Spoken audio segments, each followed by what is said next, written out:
Salam Sow a été adjoint du CENI national local. Je ne vais pas, pour son respect, rentrer dans les détails de son limogeage par l'ancienne fédération sportive. C'est triste de comprendre, monsieur le ministre. Donc, maintenant, je voulais dire Salam Sow a un poste là-bas au département ou pas du tout?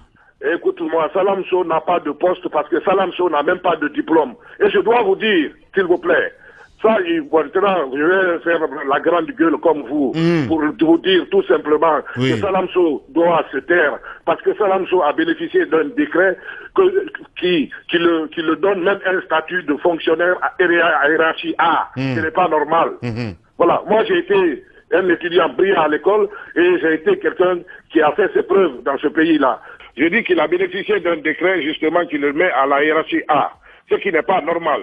Ensuite, je dis que Salam Sow, lorsque je suis venu ici, ça a coïncidé avec la qualification d'une de nos équipes nationales pour Séoul. Sachant bien que Salam a évolué en Corée, il est venu me voir en Corée du Sud. J'ai demandé à Salam de m'envoyer son passeport.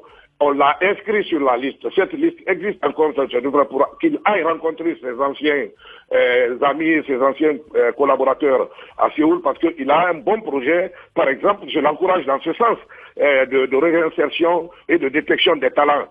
Mais lorsque j'ai été surpris, lorsque M. Salam est venu, mon jeune frère, avec son passeport datant d'une époque médiévale, je voudrais terminer en disant ceci. Un conseil que je donne aux artistes et aux sportifs. Essayez de faire de l'épargne pour vos lendemains.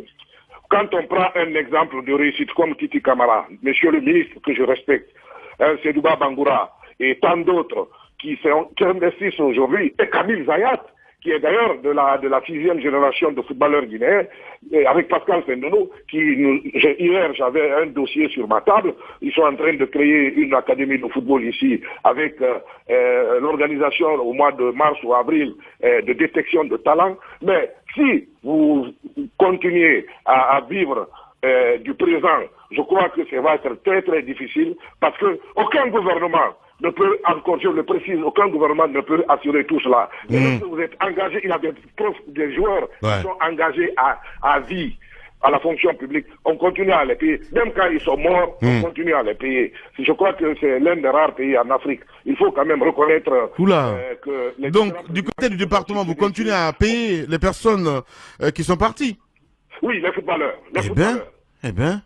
Mais alors, c'est des non-dits justement, et ce n'est pas normal. Ah des non-dits, mais c'est ça les grandes gueules justement, les non-dits. En tout cas, merci pour la sincérité, parce que je dis tous les matins. Tous ces footballeurs-là, les décrets sont clairs. Eh ben, vous vous rendez compte? Parce qu'ils ont rendu d'énormes services à la nation. Ouais. Bon, voilà. Les présidents qui se sont succédés, le feu président Ahmed Sékou Touré, le général Lansana Conté, le capitaine Dadis, le général Sekouba Konaté, et aujourd'hui le professeur Alpha Condé, y tiennent. Donc, nous sommes là pour cela. Nous sommes les responsables de ce département, nous sommes les gestionnaires de ce département. Et je crois que c'est un devoir pour nous d'accompagner ces jeunes et ces vieux-là qui se sont battus, n'est-ce pas, pour notre pays. Bien. Voilà. C'est ce que je voudrais dire.